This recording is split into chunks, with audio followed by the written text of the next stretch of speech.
You're joined by the Sweet Science, breaking down boxing one punch at a time and powered by Fortress Boxing. I am here with Cameron O'Callaghan, a good friend of mine, a great boxer. Every time you say my name, I have to laugh. Yeah, I have to, yeah. I'll tell you something funny. When I first interviewed him, I kept on getting his name wrong. I kept on saying like Cameron O'Callaghan or Cameron or something crazy. Yeah, and I was just like, oh, I got to get this right. Luckily enough, he's a very nice guy. He saw the funny side of it. Yeah. Instead of knocking me out in the change rooms. Nah. But anyway, Cameron, I know you got your fight on the 27th of June coming up soon. I mean, it's like a month away, but you know, time goes quick. How was preparations and everything been for the upcoming fight? It's really good where we've gone off the spin this time rather than having a layoff and then not getting back to it for a little while and then having to get fit again. We've just gone straight into it. So it's really good to just keep it going, keep it ticking over. And I'm looking forward to this one. First 6-rounder. Well, do you think, I mean, I've seen you box and you will probably agree with me here. I feel like you're a bit of a slow starter when you box. Yeah. Do you think that 6 rounds will suit you a lot more? Oh yeah, 100%. Because you're only getting going. You're only getting going by the 4th round and then, you know what I mean, you've got a whole fight. And then obviously when you're looking forward to them bigger fights, like, I want to be involved in the best nights in British boxing, do you know what I mean? Definitely, so like, it's like you're looking for them 10, 12 rounders. Absolutely, and hopefully, you will definitely get to that level. But Cameron, what I want to speak about today is a bit about yourself. I want to know the Cameron O'Callaghan from before. So let's go straight into it. Yeah, I want to talk about boxing. What is your earliest memory or your first memory within boxing itself?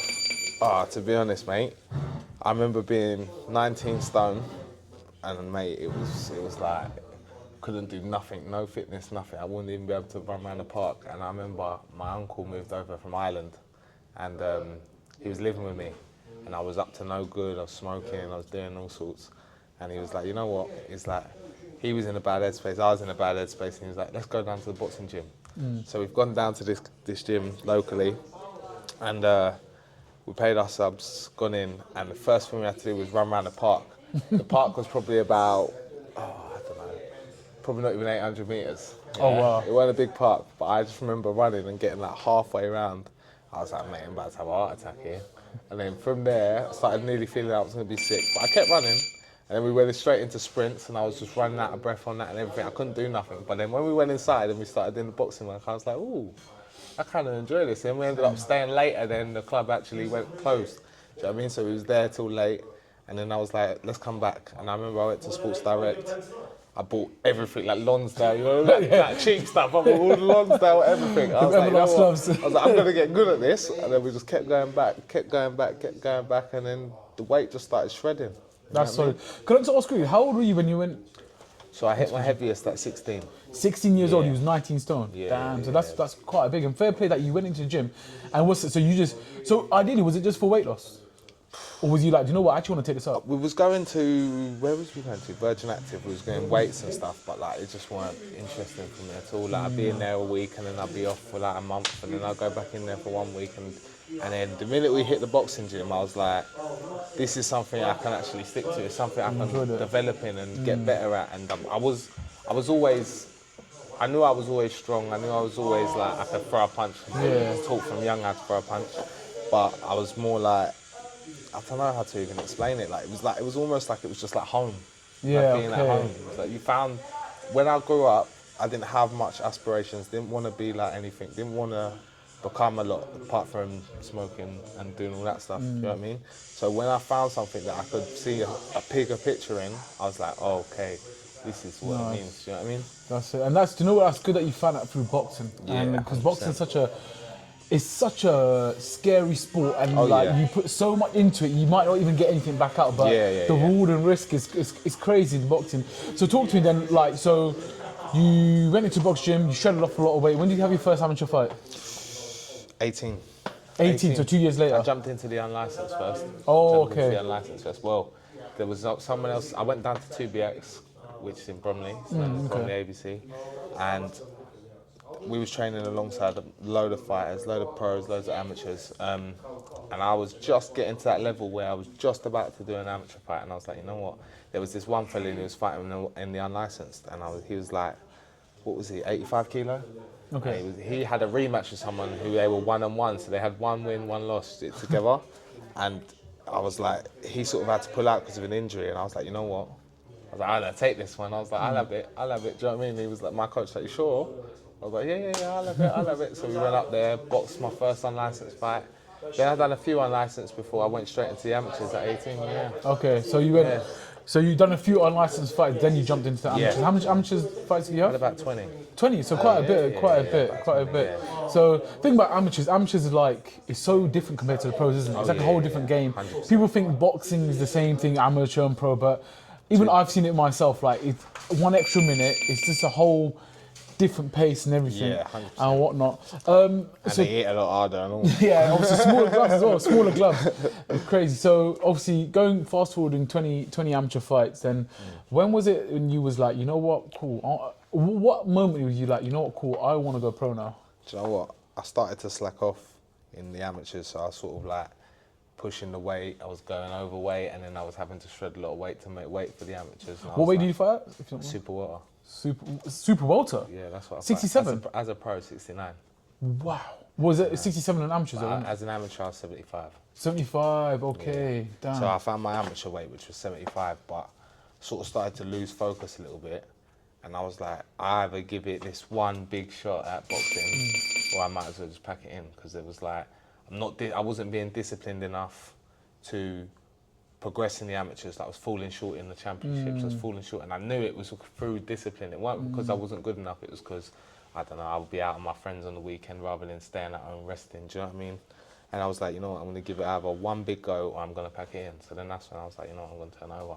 Yeah, I think discipline is something that a lot of people miss out on. 100%. It's such a, like, you might not be talented, you might not be, you know, the fastest, or you might not be the fittest, but if you're disciplined, that's what's going to get you going. It brings the mindset, doesn't it? It brings the mindset of a fighter. Like if you can stay disciplined, like look at the weather now.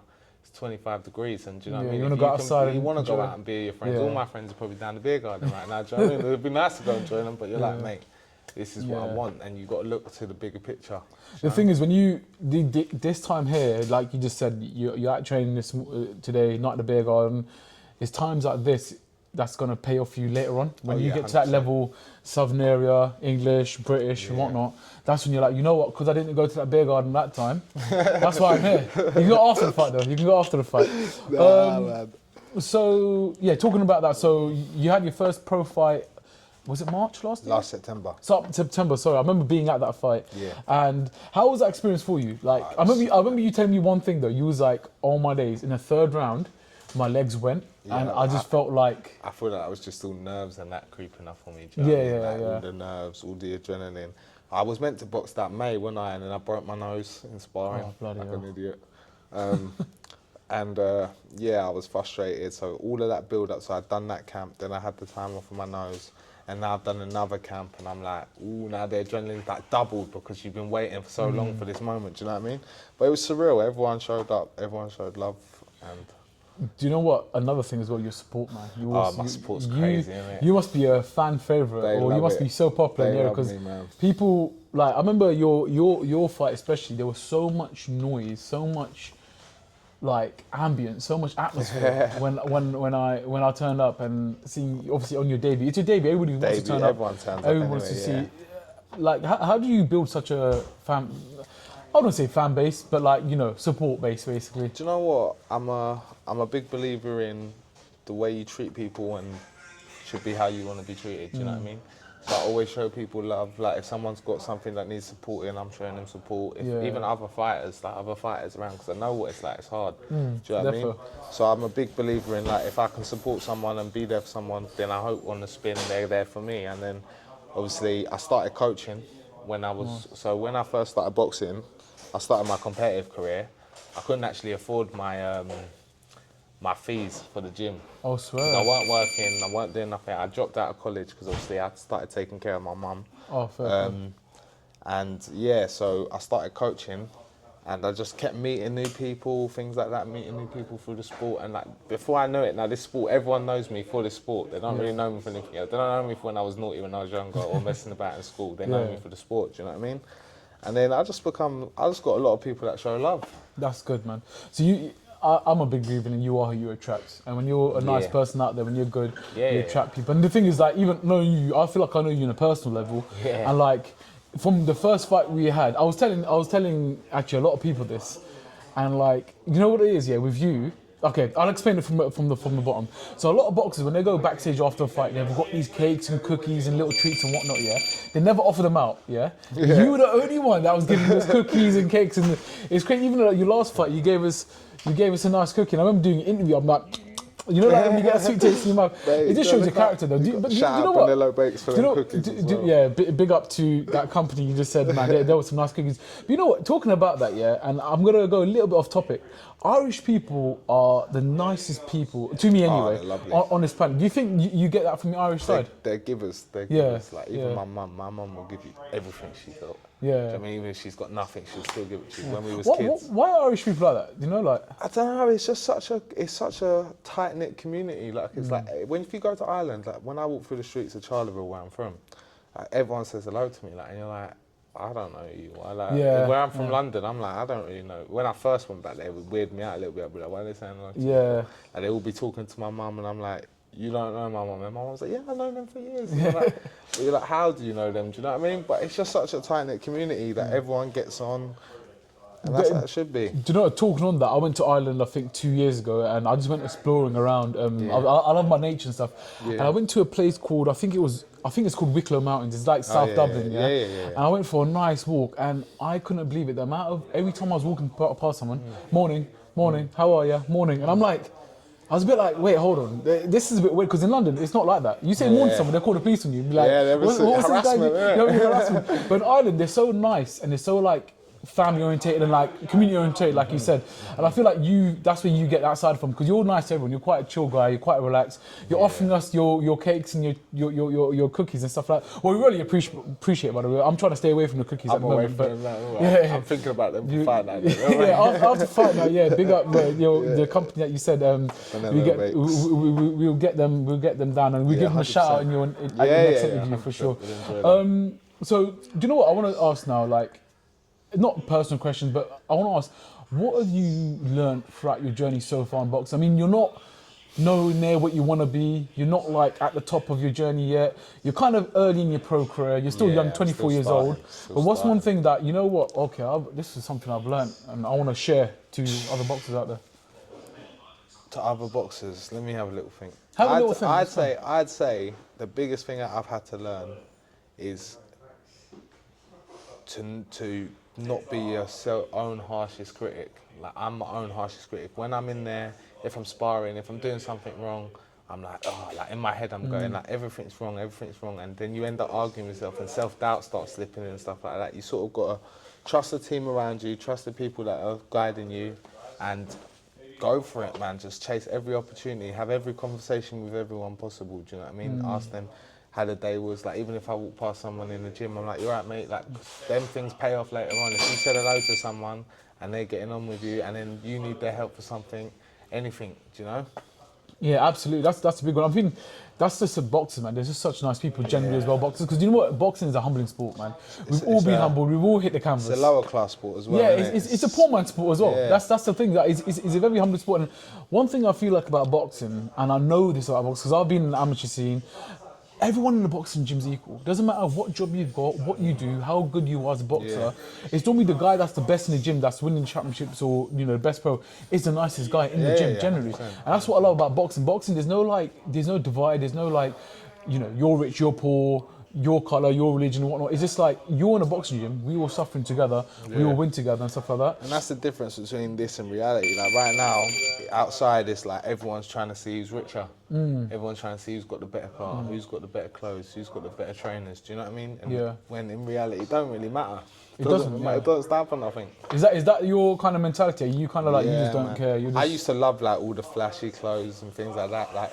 But now it's just like, mate, I just want to get to where I need to go to, forget about all that stuff. Because you end up getting caught up in the glitz and the glam. You start seeing a bit of money. Let's say in 2-3 years' time, I make it and make something of myself. You start seeing all that money, I don't really care about that. Yeah. Do you know what I think that's a smart way to look at it, because then it doesn't phase you. And when you get to that level, hopefully when you do get to that level, you get that big paycheck, and you're not going to lose your head, because a lot of people do. Because And let's be honest, in the sport of boxing, not a lot of people don't come from money. No. And when you get that good bit of money, a lot of people don't know how to act, and they go off the rails. Like you got like, for example, like not in a bad way. You got like Adrian Broner. You've probably seen him on social media recently with Dean the Great. Mad with Yeah, it, isn't he? but the thing is, I saw videos of him ripping up notes, Yeah. like $20 notes, and putting them in Stupid. the toilet. And that's what I'm saying. Listen, the minute I can buy my mum a house, I know I've made it. That's it. You know what I mean? Is that one of your biggest aspirations in boxing? Just make your mum proud. Yeah. She's like my biggest fanatic. Like she'd be in the street, anyone that can have a conversation with, she has to tell them about the boxing. She has to tell. Like after my fight, she probably sat there for about 4 or 5 days rewatching it. She's probably half the views that are on the YouTube video. She's the one that thinks of all the colours for the kits. Oh, nice. She thinks of the ring walks. Like I'll show her different songs. I'll say, what do you like? Which ones don't you like? And then she'll pick one, and then I'll go, right, cool, no problem. Like, it's me, my job's the boxing. Like, that's all. I don't have to worry about anything else. I let my family and that deal with all that other stuff. And that's huge. Yeah. You know, that's so sweet. You've got that kind of support, that kind of like backing from your mum as well. And it's good to have that. She's got obviously the best interests for you to be 100%. the best. And the fact that you've got that backing to go out there to make her proud, I think that's amazing. At the end of the day, that's what it's really all about. Yeah, you know what I mean? 100%. To make people proud and have your loved ones, you know, see. I mean, I can imagine she must get quite stressed out seeing you in the ring. Yeah. Though, Well, innit? she used to not like it. She used to not come to my amateur fights. But now she's sort of falling in love with it. She won't stop. Yeah, that's crazy. So big up to Mumsy for the support and whatnot. Now, do you know what? I want to talk a bit more about yourself and what you want to achieve in boxing. So first of all, it's a cliche question. What do you want to achieve in boxing? But like, what are your aspirations? What's going through your head when you think about boxing? Legacy, man. You create a legacy. Create a legacy, just be around for years, like be one of them guys that everyone goes, right, he was a big name in the sport. Do you know what I mean? Like look at the guys, I know it's cliche, but look at the guys like Mayweather, Pacquiao, all them guys that you look, it's been years now and there's still, people still talk about it and they still come back here and there and they pop out to fight and that, which is a bit crazy to me, but do you know what I mean? They talk about their good, their ups, their downs. Do you know what I mean? Not every fight is perfect. Every fight has been through everything. Do you know what I mean? And it's easy to be done, especially when all the cameras are on you and stuff. But that legacy, where everyone goes, yeah, he was an amazing super welterweight, I'll be like. The vibes I'm getting from you is like you want to really impact your community as well. You want to kind of like be that kind of, look, I've done it, you can do it kind of thing. Is that something that you be really striving to be? Yeah, 100%. Like, so obviously I coach at a gym that I actually spent my whole amateur career at now. Nice. And it's just about shaping young athletes and stuff, like helping them not make the same mistakes that we might have, or not doing the same things that we might have. It's hard when you're dealing with amateurs because it's the same thing. They get older, they find a job, they move on. Do you know what I mean? But the ones that are disciplined enough to stay in it, and the ones that do love it enough, it's about keeping them in love with the sport. For sure. Do you ever see like amateurs, boxers that you see a bit of yourself in them, like when you were that age and you're like, listen, come here, let me take you under my wing. Let me help you out. Listen, don't do this, don't do. I'll be in there. I know what you've done. I know what you're gonna do. Yeah, you see the personality traits all the time, but it's a fighter's personality trait. It's how you've grown up. If you've grown up and seen things, you're gonna act a certain way. If you've grown up and you ain't come from nothing, you're gonna act a certain way, and that's just how it goes. Do you know what? What advice have you got for amateur boxers out there? That maybe look at certain pro amateur boxers. Like, imagine you've got a younger Cameron there and you wish someone gave you that advice. What would you say? Stick to the plan, man. Stick to the plan. Don't lose interest in it because nothing's not happening. Don't try and cheat the grind. Do you know what I mean? Stick to that grind. Get to where you need to be to. If you've got that potential to win a championship, you stay at it. Do you know what I mean? That's it. If you keep falling short, you still stay at it because when it happens, it's going to happen.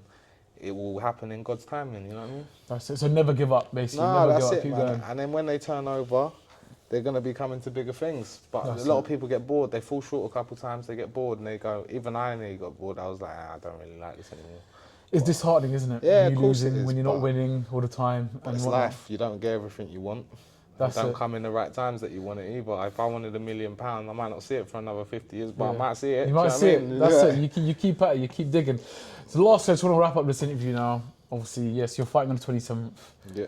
How are you looking towards that fight? As in, like, sorry, I'm not even saying that question correctly. Sorry. As in, like, after that fight, when you do get past it, what's next for Cameron O'Callaghan? What do you want by the end of the Go year? again. I want to try and get another couple more by the end of the year. Yeah. Be active this year because I wasn't active last year because of injuries and stuff. Be active this year, and then next year chase on to whatever's offered. Yeah. Do you think like maybe next year Southern Area title, Who maybe knows? Who knows? Commonwealth? That's coach's job. Yeah. So you Coach just is my let manager's coach. job. Yeah, I let them Yeah? take control of my journey, and I just make sure I turn up every day and train. You know what I mean? That's it. You put in that hard work. Well, Cameron, That's it, listen, bro. it was an absolute pleasure sitting here with you, having a good chat, my guy. And listen, I'm gonna be here all the way from Appreciate from your debut All the way till to obviously till you get once to I the win the top. world title. Yeah, I'll be there, man. We'll Make be sure talking at the you same don't time. forget. You don't forget I won't about forget me. about you. Yeah? No, you won't. Yeah, I my got guy. you, man. So that's the sweet side.